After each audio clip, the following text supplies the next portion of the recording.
Hey bafowethu sengicabangile lento hayi ngaze ngihleli ngiyacabanga la ukahle phuma la uthule wena ngomqondo wenkathi awukahle wena awuvotile unjalo nje lokhu busy khuluma lento eyikhulumayo siwaridi la sistressekile ulibele ukudla wena okufast nebhandi makushube kanje yazi la ngiyacabanga la ma MK there was a rule eyake yenziwa la. The rule was, if ever there is any part ephuma esandleni ezoyenza into ebuqili noma ezoyenza into engekho right izo disqualify.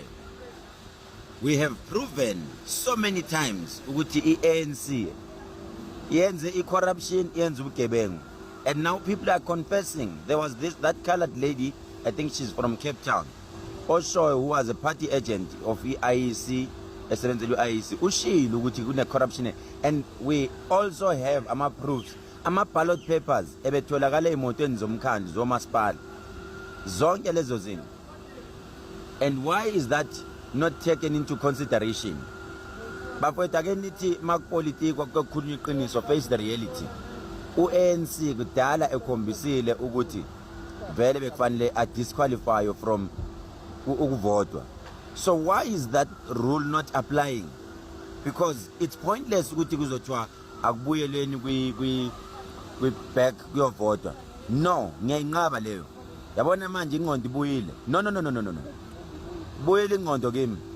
Akho kuvotwa kuthiwa kuyabuyela, because uma kubuyela kuvotwa, guys, we are losing money. We are paying money eningi, and nabanye futhi abosomabhizinisi they are paying money kuma ward wabo, sponsoring those people abangakwazi ukufinyelela kuma voting station, ama party agent imali, campaigning again, yonke leyo nto imali lezo iphumayo. Abantu mabehleli lapha no, we are isikhathi siyahamba just because of a one person uphalaphala.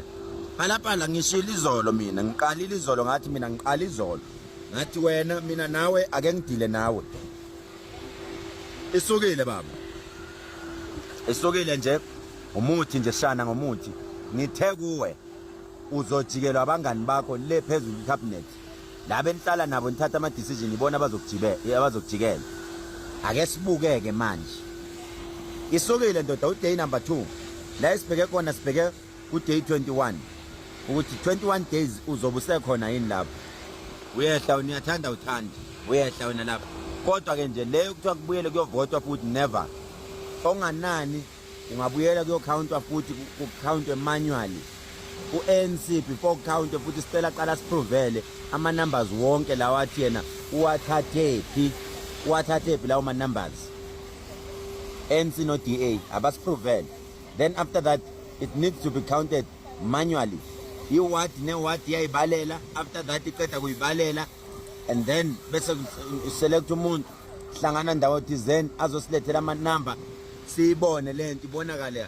Ngasisebenza indaba yama email manje, kusebenza indaba ya email. Cela manje kubalwe manje. And then wena baba Ramaphosa no Mbalula.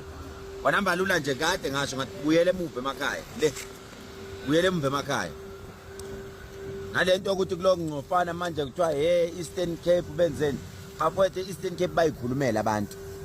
Bathi lezo inamba bathi thina sivotela iANC ziphi, ayikho leyo nto abayifuni nabo. Uma kuukuthi nane Eastern Cape nivotelile le ANC niyeke kulo nikhala ku cutting age.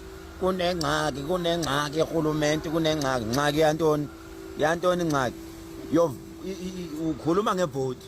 Ingxaki apha urhulumente, ingxaki ezingwishi zantoni. Hey akahleni manje wonke umuntu no akho ndaba ukuthi kuyabuyela kuyavotwa onganana sibaleni. And again sithi ANC ay disqualify, sisho njalo manje kulate manje. Dlulisela le video ku Ramaphosa nakuMbalula ayiye kubo manje. Thulile manje uDuma noMtolo, malumami Mtolo uphi thulile nya emamezi.